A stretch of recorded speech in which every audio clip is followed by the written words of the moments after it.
Hi, I'm Meitao Qu. And I'm Amy J. Wilson. Today we're going to talk about our experience working with Unreal Engine, a software which is designed for making video games that we have used to develop our project Biosphere 4. Before we get started, we wanted to briefly introduce ourselves.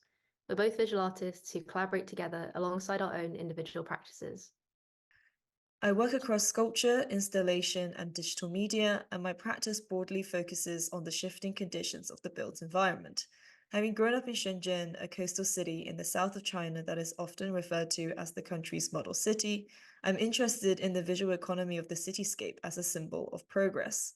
As you can see in the images, my work uses miniatures and architectural models as I'm interested in exploring what is being lost and gained in the process of urbanization. I'm also drawn to the boundaries demarcating fantasy and reality and what happens when simulated landscapes bleed into the real world. My practice revolves around depictions of animals or the natural. I work with objects, imagery, simulations that offer a contrary, often inconsistent meeting of nature and artifice. My work explores the feedback loops we enter into when we create these representations, investigating areas that may at face value seem disparate, such as toys, terrariums, virtual pets, museological taxonomies, figurines, souvenirs, and scientific specimens. My current research focuses on ideas around non-human agency, be that object, animal, or environmental. I'm interested in using technologies to understand our relationship to these other minds. Why ask ChatGPT a question when you could be asking CatGPT? We started collaborating together in 2022 as part of a project called The Exchange 2, which paired artists from across the UK with similar interests to initiate new conversations. Our practices were primarily material focused at the time, but we wanted to expand our work to experiment with creative technologies. We were both interested in video games, and working with game engines felt like a natural extension of our interests in miniatures, simulation, and environments.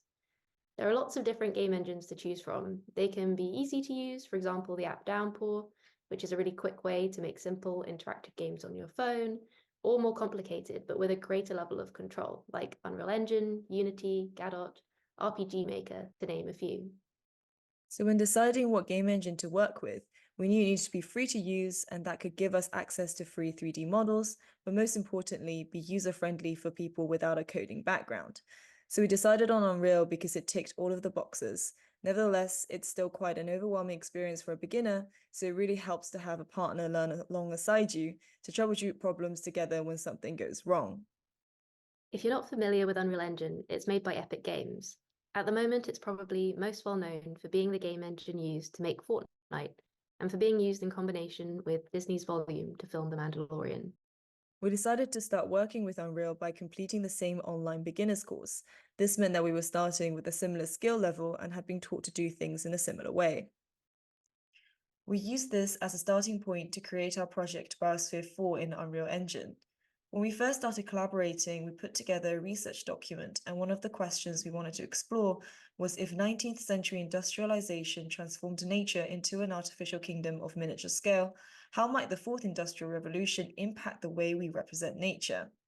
As new technologies have ushered in a new era of consumerism through the rise of the paywall, we wanted to imagine what the future of monetization and the continued commodification of experience might look like in the case of the ecosystem itself.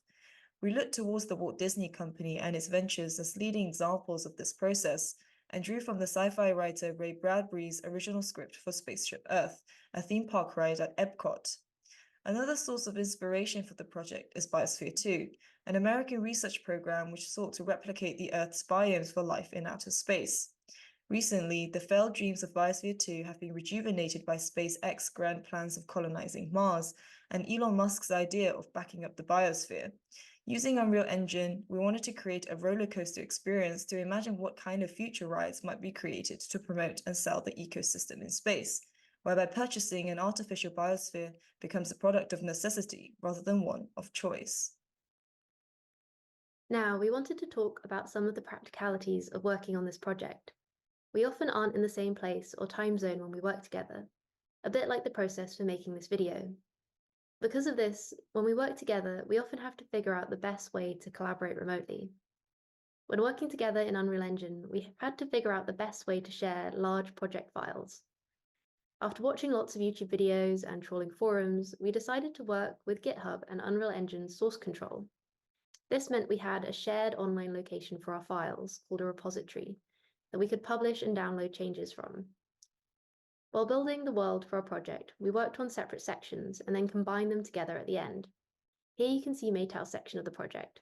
Meitao worked on the ocean and desert sections. You can also see a roller coaster track running through them. The roller coaster elements were inspired by POV roller coaster rides on YouTube and fixed track video games like Pokemon Snap. Now, we already mentioned that Unreal Engine is free to use, but once you've downloaded the software, how do you actually go about making something with it? Well, Unreal Engine has something called blueprints. These allow you to quickly create, for example, a VR or third-person game. These blueprints use something called visual coding. This is what visual coding looks like in Unreal Engine. Now, I'm aware this probably looks a bit scary, but it can be really simple. Here you can see the visual coding we use to trigger audio in our interactive demo. And here you can see it in action in our demo.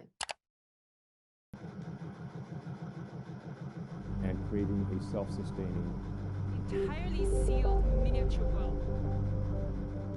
If we're going to go to Mars and the moon, we better know how to make a biosphere.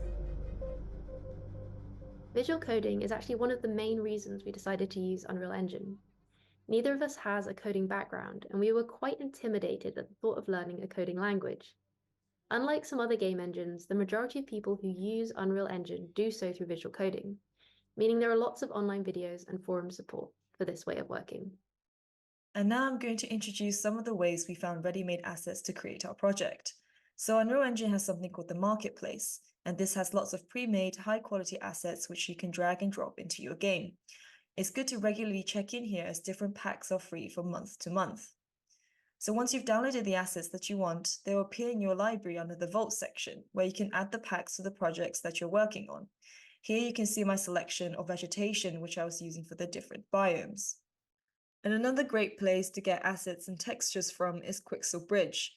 As you can see, there are lots of themed collections which are ready to be downloaded to a project.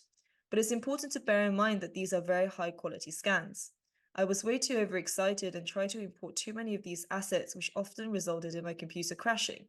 But this should be less of a problem now in Unreal 5, which has a new way of rendering objects on a screen called Nanite. In Bridge, you can also use something called MetaHuman, which is a free way to create highly realistic figures that can be animated and imported into your game. It's a slightly different way of creating a character, as rather than building from scratch, you choose to blend a range of presets. We played around with the program to create a knockoff Keanu Reeves, and we also used an AI version of his voice for the script narration. One of the exciting things about working in a game engine like Unreal is that it is created for making interactive work and cinematics. Because of this, we were able to create both a rough trailer for the work and an interactive demo in the same software. This is our trailer for the first stage of the project.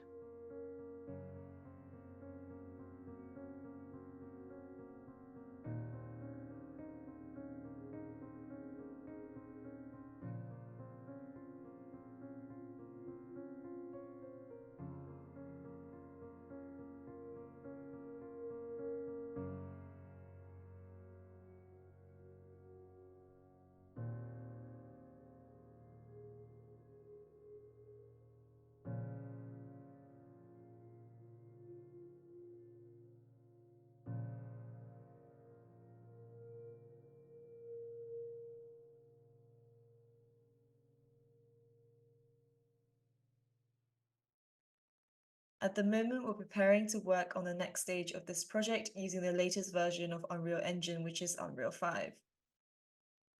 We're planning to experiment with in-game cutscenes and an interactive narrative.